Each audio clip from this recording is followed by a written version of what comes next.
welcome to the Hollywood Raw Podcast, Raw Rundown. My name is Adam Glyn. Over there is Dax Holt. On Fridays, we release the Raw Rundown, which is the top 10 stories of the week.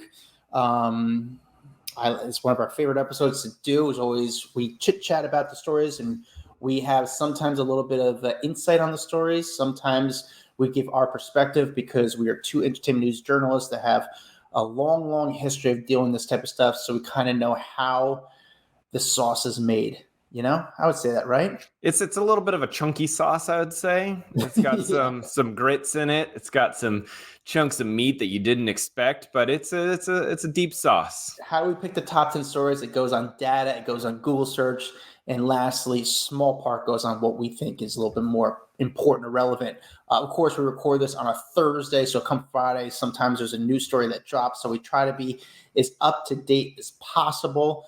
I am struggling right now, Dax. Summer House is coming to an end. I just watched the I thought we were Madison getting into deep personal revelations, and in fact, it's just television. No, I have nothing to watch. So if you have any suggestions, please leave it in our private Facebook group called Off the Record. I want to know what you guys are watching. If you think I should check something out. I watched the Ashley Madison documentary. Summer House is now wrapping, and I have nothing to watch on TV. What are you watching? Thoughts on the Ashley Madison documentary. I also finished it a couple nights ago. What a shit show that thing was. Like, I always knew about the website. I heard about the hack, all of the things. I did not realize what a colossal F up that whole situation was. The fact that, like, they didn't even take steps to protect people's data. The amount of people that killed themselves afterwards, the lives that it ruined. I'm not totally surprised, but how they didn't shut it down because they were just more interested in their money than the people that it was going to affect. Yeah, it was a unique perspective. When everything came about, it was a very unique perspective that I never thought about, that I saw in the documentary. The one thing that I thought was kind of wild about the documentary, they did say that, I think when they outed people, Biden's son denied ever being on Ashley Madison, so did Snooki's husband. But ever since that Snooki's husband situation, he was kind of taken off social media in all ways. Like, you just don't see the guy anymore.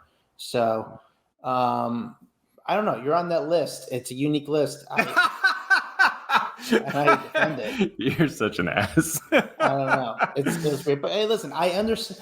It's not just about the people. It's about the people behind the Ashley Madison. The whole thing was just a wild story, wild thing. Really was. So we watched that, and then now we're watching One Day, and it's like some kind of like romantic comedy. I don't even know if it's comedy, dramedy, whatever. The previews for it, I was like, okay, like, this is interesting. My wife and I will watch it together. But like, we're on episode 6, and it's not really a love story yet. It's like two people who have never gotten together. I don't know. It's weird. I don't recommend it. Yeah, no. So if you have any shows, movies, anything you recommend us check out, please leave it in our private Facebook group Off the Record, because I am going to get bored. All right. Before we start our Raw Rundown, we read reviews. Dax, do you have a review ready for us? Oh, yeah. This one comes from Miss Nick 722, 5 stars, titled Awesome Podcast. And then the review says, fantastic podcast. It is expertly produced and researched, featuring engaging interviews that constantly provide new insights about the guests. And that comes from Misty. Thank you, Misty. Listen to that, Cam. Come read this spot. Expertly produced. Cam is going to love you for a long time, Misty. He is going to appreciate that one. So thank you. Cam is our producer, by the way. Cam, shout out to Cam. Does a good job, good work, good guy. But thank you for the review. If you want to leave a review, just go to the podcast Apple app, put a Hollywood Raw, and go all the way to the bottom. And at the bottom, you'll see a place where you can leave 5 stars. And when you do leave a review, we'll actually shout you out on air. Sometimes we do contests. It's a win-win for everyone, and the best thing to do is support this podcast. Now, Dax, on to the Raw Rundown, starting with number 10. Pete Davidson back in our Raw Rundown, and not because he's dating someone. Like, I feel like we covered so much of his love life, but Pete Davidson is back in because he lost his cool, walked off stage after a bunch of heckling that happened in Nebraska. And so here's the thing. Pete was out doing a stand-up show in Nebraska, in Omaha, and he was just hounded by the fans. And what's weird is I never got to the bottom of why they were heckling, or if it was just them having fun, a bunch of drunk people in the audience. But it didn't sound like it was because of one singular joke or because of dating Kim Kardashian in the past. Like, I don't know what they were heckling him for, but it got to be so bad that he didn't get to finish his set and he ended up just walking off. And there was actually a lot of fans that came to his defense on social media, on YouTube, on TikTok, basically saying, like, it wasn't fair what the audience was doing. He was doing a great job. He was at this venue called Steelhouse, Omaha. But that they enjoyed what he was doing. It was just some people went too far with their heckling. There was no phones allowed, so it wasn't like the heckling was done so that they could actually just film it and upload it onto social. Because I feel like you see that sometimes people want to become the star, so they'll do something over the top and then upload it on social and try to get everyone else's reaction. That wasn't the case. There's no phones allowed. So I don't know why they were being mean to Mr. Pete Davidson. Did you hear any more about this? No, but it's an issue going on in comedy today. You know, Matt Rife became successful from these videos that came on the internet of him dealing with hecklers. And now a lot of comedians are getting big just on their crowd work with the audience. So people in the crowd want to be part of the show. And they think, if you've never been to a comedy show right now, especially young people, they think you're supposed to heckle. They think that's part of the show. And they don't realize they're supposed to sit there and shut up and only talk if spoken to. So I think it says a lot about the times now where people think that it's okay to engage with the performer, and it's not. And Pete, you know, I don't think it might have been malicious, but Pete just didn't really appreciate it. And it doesn't seem like the security in the building kind of jumped in. Again, there's no cameras involved. People have to lock in their phones at the show, and they're able to unlock the bag from security after the show. But it seems like the venue didn't really kind of discipline people who were speaking to Pete on stage. It had to have been bad because I'm sure he's dealt with hecklers, lots of hecklers over his time. So it must have been so bad for him to just be done. How do you deal with hecklers at your shows? It never gets to that bad. You know, I'm strictly material. Sometimes I'll talk to the crowd, but I never have those. Listen, I don't have the Pete Davidson fan base by any means, but I kind of embrace it. And what I try to do is like address it, have fun with them, let them have their minute. But your mic is always louder, so let them embarrass themselves because usually they are. Adam, you look like a potato. Thank you, sir. Where are you from? What do you do for a living? Okay, so you know, Orange County, California. Well, first of all, the guy say I look like a potato. He's probably right, and so I would have to agree with him. I'm like, you're right. I look like a potato, and but it's just you become used to it, and most people. The audience is usually on your side. It's just one person who doesn't get it. So, yeah. I mean, it happens, and it's not the first or last time it's going to happen to Pete. I think he might have been frustrated with the security of the facility for not really calming people down, and the crowd might have been out of line where it's just getting too kind of crazy. But I haven't heard anything more. But Pete, anything with Pete drives and clicks. And I talked to a major news outlet, and I said, dude, you guys do so many stories on Pete. They're like, people click on them. So we're going to keep doing stories on them. That's what they do. They don't chase stories. They chase clicks. Dax, number 9. Click. All right, we're chasing some clicks here. Judi Dench saying that she might be actually wrapping up her illustrious 60-year film career, all because she can't really see anymore. It's kind of a sad story. But basically, she was attending the Chelsea Flower Show in London last week, and she was asked about if she has any future upcoming projects in the works. And she goes, no, I can't even see. And, this has been a long time with her. She has acknowledged that she has been diagnosed with advanced muscular degeneration. That I think she revealed back in 2012, and then has been open about her ongoing vision loss.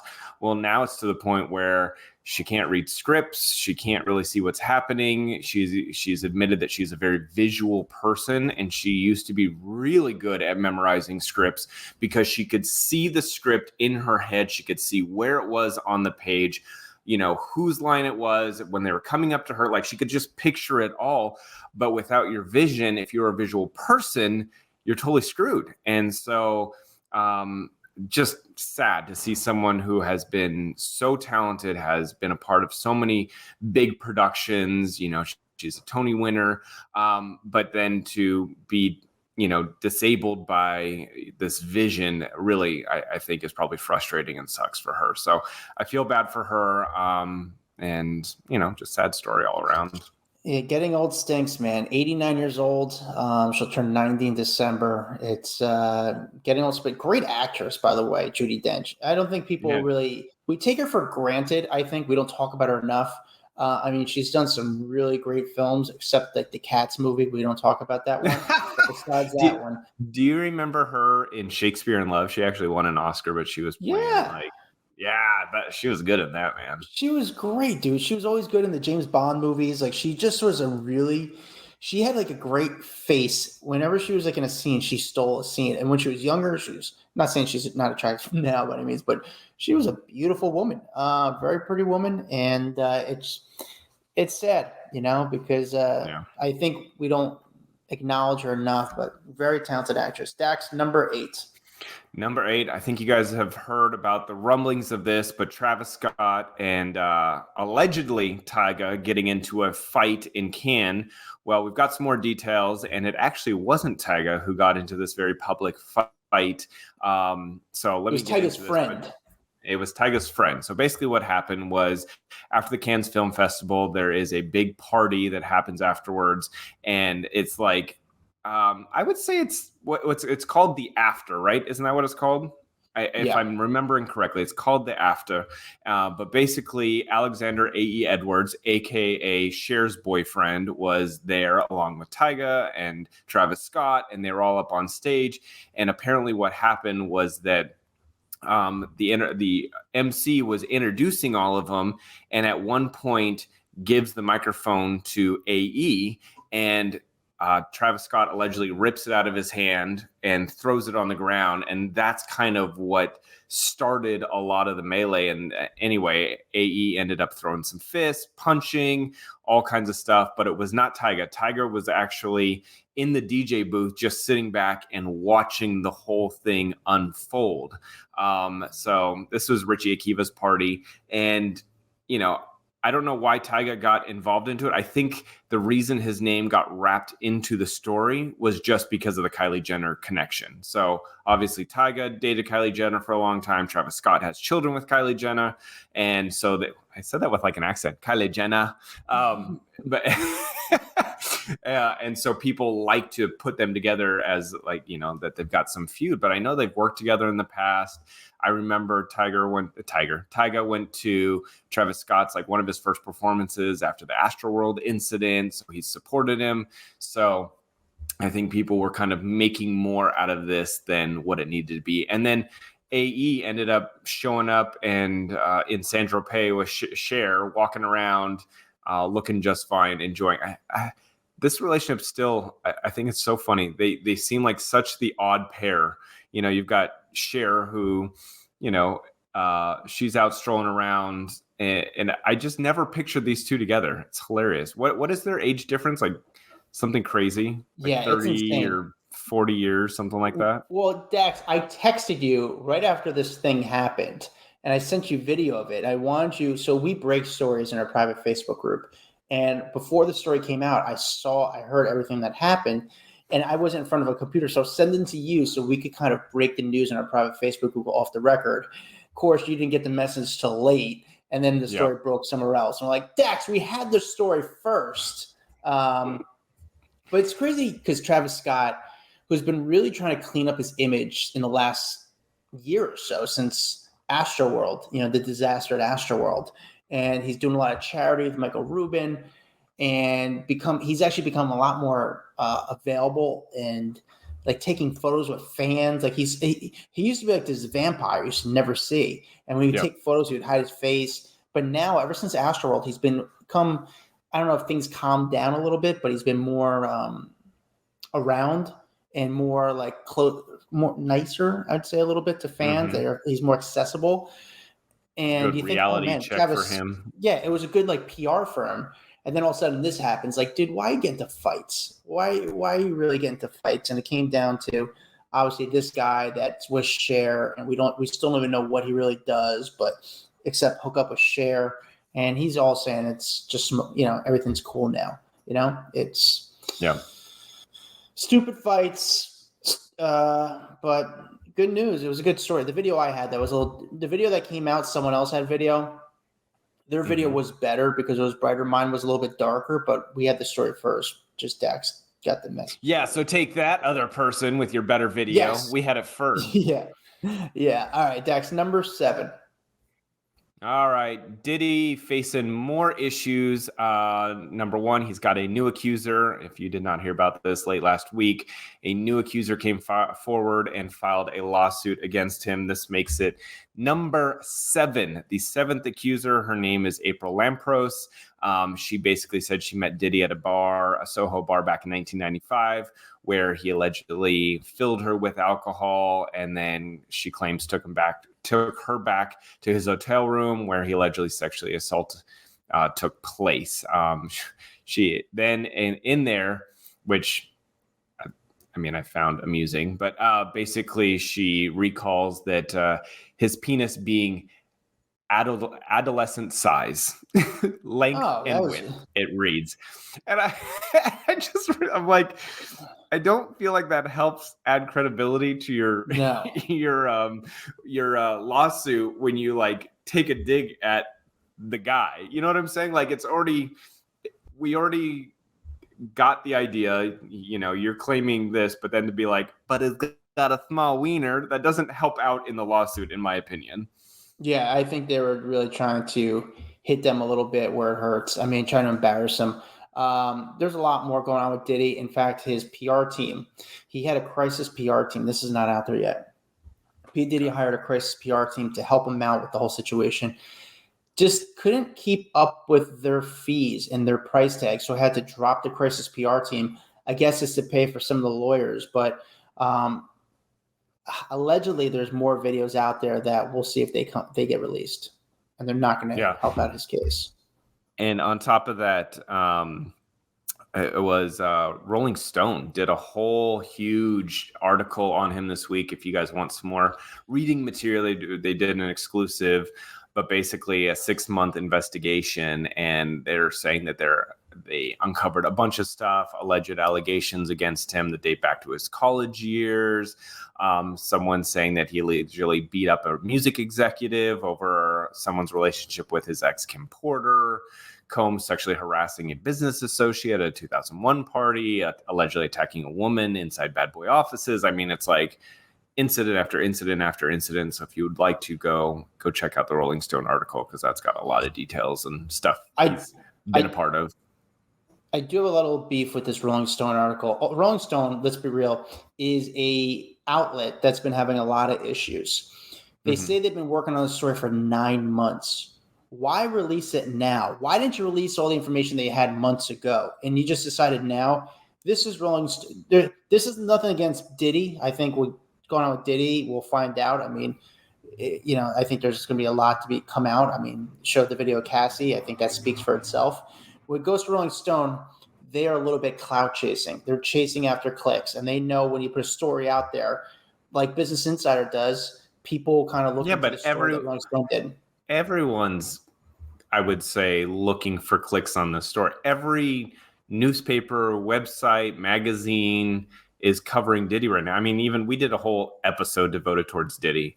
Why they didn't release it is very bizarre. Like, if you had that many details on him, why didn't you put it out sooner? Why didn't you do this a lot sooner? I mean, again, they're really trying to monetize the situation, and nothing wrong with that. I just hope the public understands what's going on. Where, listen, we did the same thing. We put an episode. We weren't going to do an episode on Diddy. We weren't working on it for weeks. We just wanted to kind of touch base with what's going on with Diddy. They allegedly, were working on it for 9 months and decided to put it out now. I mean, it is a business. They're trying to monetize the situation, and it is what it is. What number are we on, Dex? We are number 6, sir. Number 6. Number 6 is Millie Bobby Brown and Jake Bon Jovi got married this week, and Jon Bon Jovi actually confirmed it because there was a lot of rumors and reports, but neither one of them were speaking up. There was some photos that came out a couple days ago that showed them actually wearing wedding rings, but Jon Bon Jovi has confirmed the actual marriage and said that it went down in an intimate ceremony. So he was on the One Show on Tuesday, which is a BBC show, and the presenter asked about, hey, did they actually get married? Like, how are they doing? He said they're great and that they are a very happy couple. They're absolutely fantastic. It was a very small family wedding and the bride looked gorgeous and Jake is happy as can be. And yes, it's true. So, yep, they're off the market. They have been dating for a couple years now. They seem very happy together. Yeah, just a fun story to add into the mix of all the shit going on in Hollywood. I think they're a good couple. They seem really into each other. They're not gross with it. Good for them. Congratulations. Small ceremony. I'm glad they didn't do the corny way of like releasing the first photo to People magazine. I mean, we'll see if that happens yet. You know how people do that? You'll see like the shittiest celebrities out there because they want the publicity, do a photo thing with People magazine. They always give the first photo of them married to People magazine. Exclusive. And this celebrity that no one cares about just got married. Yeah. So I'm actually, I don't know. I kind of appreciate, I don't know, because with all the grossness in the world today, in like in fame and money hungry and all that shit, they just made it a small ceremony. I think it's really nice. They seem really happy together. Like they're always together. And it's just, I'm happy they're happy. At first I was like, man, they're young, but they're happy. Good for them. It does sound like they may actually have another ceremony later in the year, but they wanted to have like a private one with just family. All I thought was it kind of sucks to be Jake because it says Millie Bobby Brown marries Jon Bon Jovi's son. Like you're just Jon Bon Jovi's son at the end of the day because Jon Bon Jovi, because his fame trumps your name every time. Yeah. Like I was like, oh man, that's gotta suck. You read it. Oh, I'm just someone's son. Yeah, but he's like trying to be an actor, I think, or is an actor. And he doesn't have like the name. He is Bon Jovi's son, but his last name on paper is Bongiovi or something. It's not Bon Jovi. It's a weird type name. But I think I said Bon Jovi, but you're right. It's like Jake Bongiovi. Bongiovi. It's not Bongiovi. Bongiovi. Good for them. Happy for them. Dax, number 5. All right, number 5, Mary Kate Olsen. You know I love me some Olsen stories, but Mary Kate Olsen and Sean Avery, the hockey player, seen out over Memorial Day weekend, hanging out. Now it sparked a bunch of dating rumors. If you remember, Sean Avery and Mary Kate dated back in like 2007 or something like that, like years and years ago. She actually ended up getting married in the meantime to that Olivier guy and then divorced. And now she is seen back hanging out with Sean Avery. There's stories saying that they've stayed good friends over the years, but they were in the Hamptons and basically met up with, what's his face? Why did I forget his name? Andy Cohen. They met up with Andy Cohen for like a lunch hangout because I guess they're all mutual friends. But I thought that was interesting. Could they be getting back together? Dumois, shout out to them. Shout out to her. I'm sorry, broke the story or had the first photo of them being seen together. But she got the photo from Baccarat. It seems like maybe she outbid everyone for the photo, or no one really cared because I mean they're hanging out together. We don't know if it was affection or what, but. Andy Cohen, who's usually kind of speaking out a little publicly and kind of like not saying blabbermouth, but he gossips. Surprised he didn't kind of bring it up on his radio show. I'm surprised that Mary Kate Olsen is friends with Andy Cohen because he is known for talking and telling behind the scenes stories because she is notoriously one of the most private people in Hollywood, right? Like the amount of stories that we still get on the Olsens when neither one of them wants anything to do with press publicity, being in, on the blogs. They want nothing to do with it, and they're still so covered. Yeah, I mean, that could be a rule. Like Andy's not stupid, and they might say, Andy, don't start talking about this to people. Keep your mouth shut. And I think he's smart to keep his mouth shut unless he knows at the point where, sort of read the room, like, okay, I could be open about this. I could talk about this. I could discuss this.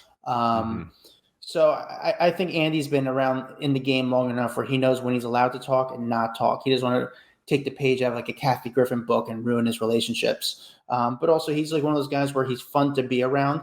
Andy is a big name at the end of the day, and Mary Kate is in the game. She's in the Hamptons, so she wants to know too. So, yeah. Mary Kate Olsen back in the day, surprised of all people, because she was with that rich guy. Remember, what was the ex-husband that she was married to? Olivier Sarkozy or whatever his name is. I see him in the city pretty often. I mean, it was the oddest couple, because I rarely see her. And when I see her, I don't get to like necessarily check her out, but I see him a lot of times in New York City, and I've seen him with women post Mary Kate Olsen. And he's got a lot of money, but it's an odd couple. It was an odd pairing. And Sean, say it. Just say it. The guy's ugly. The guy is ugly, dude. The guy is not a good-looking dude, and that's Mary Kate. She could do a lot better. Something more in her age bracket. Sean, good-looking guy, still kind of unique in the age difference. Because again, I think I don't know. Maybe that's her type. She likes an older, successful man, and both are. So as long as they're happy, whatever makes them sleep at night. Dax, what's the next story? What are we on, number 4? We are on number 4. Yeah.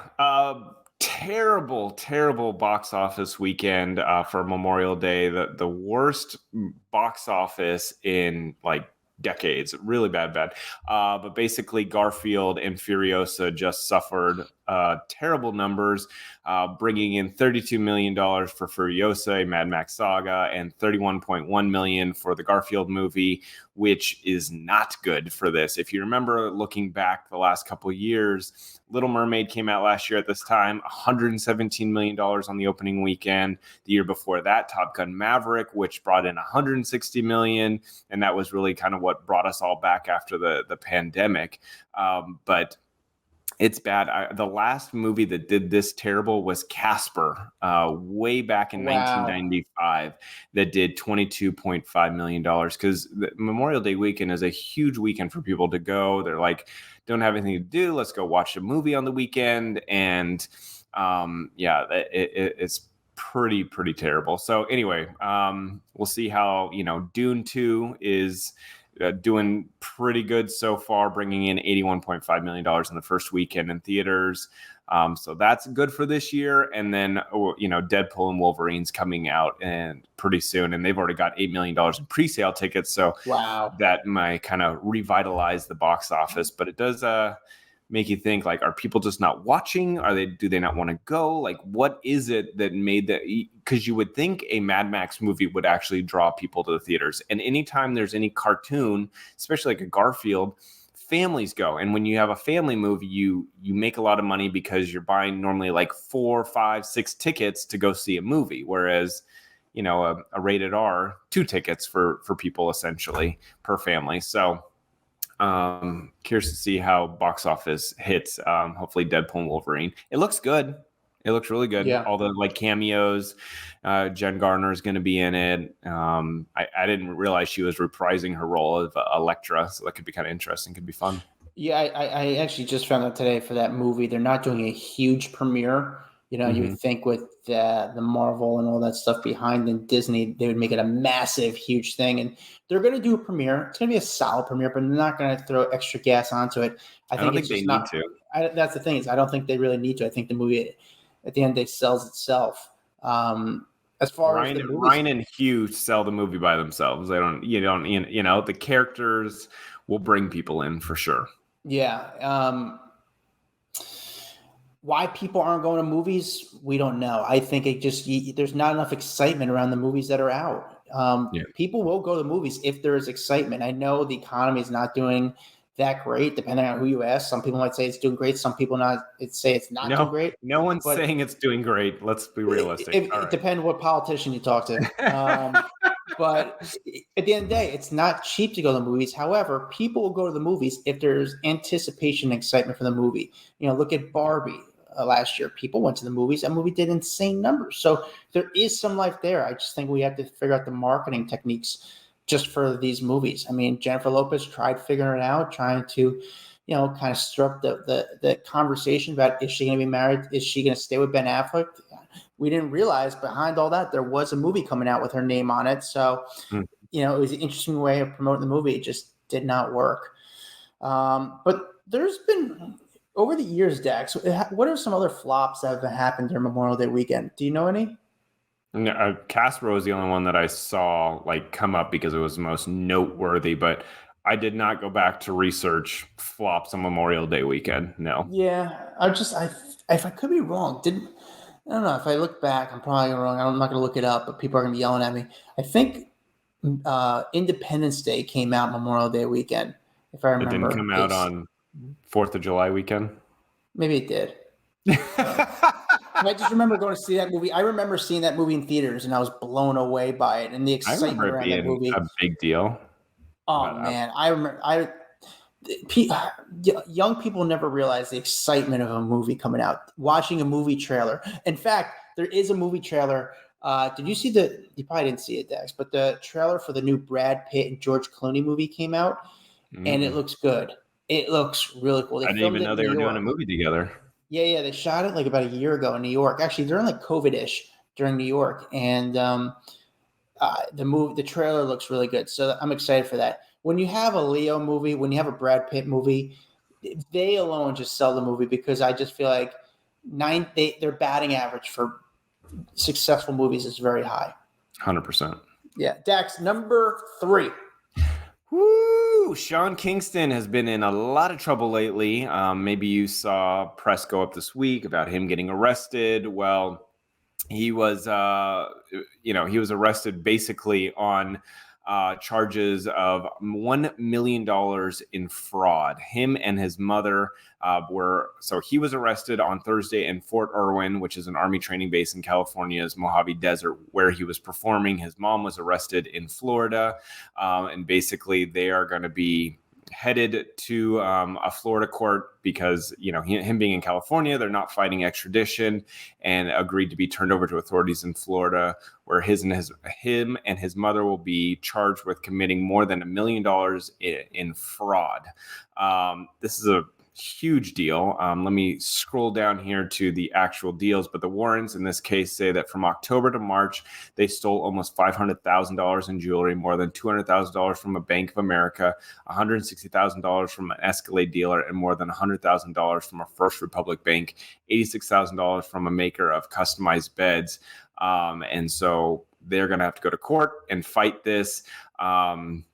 What's interesting is, Kingston, he's already been arrested, or he was already on 2 years probation for trafficking stolen property. But his mom, who was roped into this whole thing, she pled guilty back in 2006 to bank fraud for stealing over $160,000 and served a year and a half in prison.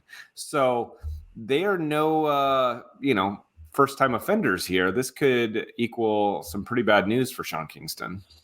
Yeah, this is the mugshots are there.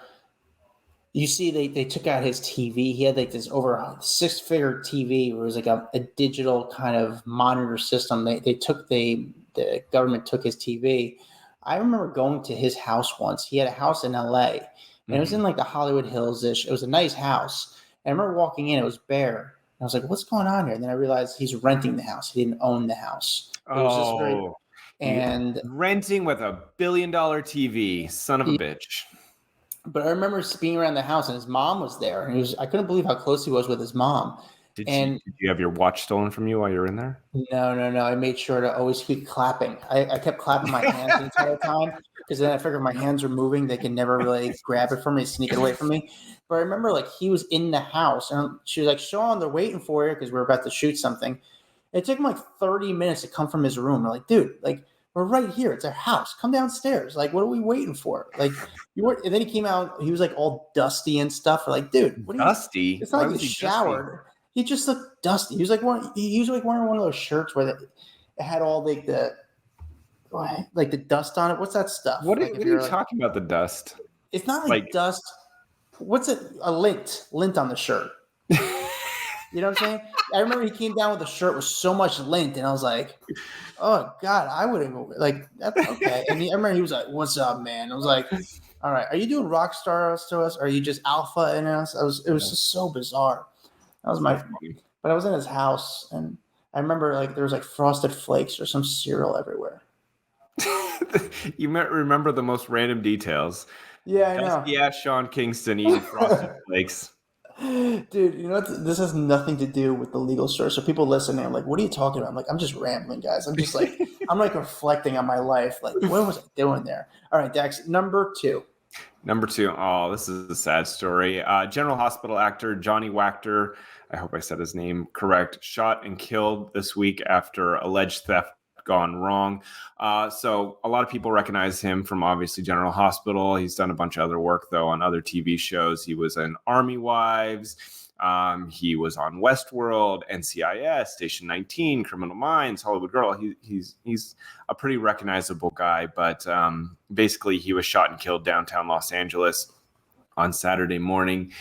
Basically him and a fellow coworker were seen leaving a bar because I guess they work at the bar. When he's not acting, he's working at a bar. But they saw 3 men messing around with Johnny's car. It looked like they were actually trying to remove his catalytic converter. And he spoke to them and said, "Hey, what are you guys doing?" Didn't run at them, didn't jump, didn't do anything threatening. Just was like, "What's going on?" Because I guess they originally thought that they were trying to tow his car because he just sees these people messing around with his car and he thought it was getting towed or something. And he confronted them. Next thing you know, you hear the gunshot go off and he grabbed his chest, fell back into his coworker's arm, and ended up dying right there from his injury. It was a female coworker, and she called for the bouncer of the bar to come help, but they couldn't save his life. So He was pronounced dead at the hospital. Sad story. A lot of people were kind of invested in the story. I wasn't really know his work, but he seemed like a good guy. His fellow actors or colleagues, coworkers talked about how great of a guy he was. Sad story. Were you a soap opera guy, Dax? Or was your family soap? No? Nope. And I was just going to say, he was 37 years old, survived by his mother and his younger brothers. So terrible. Yuck. Yeah, terrible story. All right, Dax. Yeah, the number 1 story of the week. Richard Dreyfuss just pissing people off left and right. So basically, the Oscar winner went to a Q&A at the Cabot Theater wearing a dress and allegedly launching into a very sexist and crazy rant, and to which a bunch of people went to their social media and started just going off on him. So he was in Massachusetts this weekend, and that is where they had this Q&A going on. Well, he came out rocking a dress over top of his clothes, and then at one point gets in the middle of the stage, grabs his cane, looks like he's about to use it as a baseball bat, and then launched into a transphobic and sexist rant throughout his time there. He's 76-year-old, by the way. It was supposed to be just an evening with him and talking about Jaws, and it just went haywire pretty quickly. Basically, they said that he went off the rails and that he was, he started by saying he was discussing Barbra Streisand, calling her a genius, but before adding that women as a group are so quote unquote passive. That's why the movie sucked. So that started off a little funky donkey, and then went on to discuss the Me Too movement before he quote unquote started down the road of how you shouldn't be listening to some 10-year-old who says they want to be a boy instead of a girl. And that's when people are like, this is disgusting. They were getting up, they were walking out. They were accusing the theater of not vetting their guests better. And then the theater actually went out and did a very lengthy apology saying, we are so sorry. This was not supposed to go down like this. This was supposed to be a fun event, and it went south very quickly. Yeah, I feel bad for the theater that they had to deal with that. This is probably the first and only time we'll probably have Richard Dreyfuss in the top 10. Ever.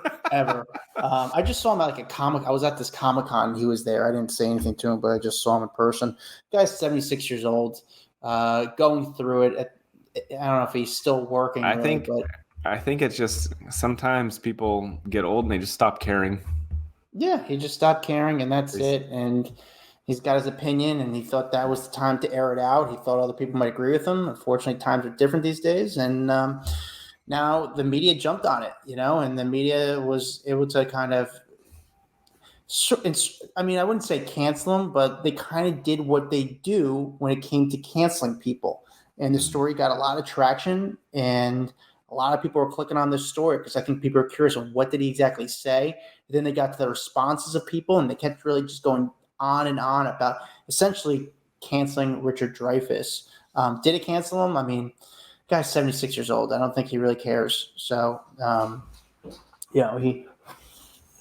don't know. He spoke his mind, and now he's got to sit in it. So it is what it is. Sometimes we can cancel him. Richard Dreyfuss, you're not allowed on the Hollywood Raw podcast now, bro. No, he's not. Let's be more specific. You're not allowed on the Friday Raw Rundown, but you are allowed on the Wednesday episode when we catch up with each other. So just so we can pick your brain on why you would say such dumb shit. Yeah, just so we can figure out what's going on in your head right now, like where you're getting your news from, or what is your life like. So you're banned from the Raw Rundown. However, Richard Dreyfuss, if you want to come on the Wednesday episode, you're more than welcome. We'd love to have your take on interviewing a paparazzi with us. It'd be really fun. All right, Dax, that is our Raw Rundown. Thank you guys for watching. If you're watching on YouTube, if you're listening, thank you. Thank you so much. And if you really are thankful to me and Dax, you'll leave us a review. Follow us on Instagram, TikTok, Facebook. We're on it all. Follow me at Adam Glyn. Follow Dax Holt at Dax Holt. We'll see you guys next week. Bye-bye. Guys, hope you liked that video. We got a lot more where that came from. Hit that bell, like, subscribe, share with a friend. The best you can do to support us is really doing that. And we really need the money because we need hair gel.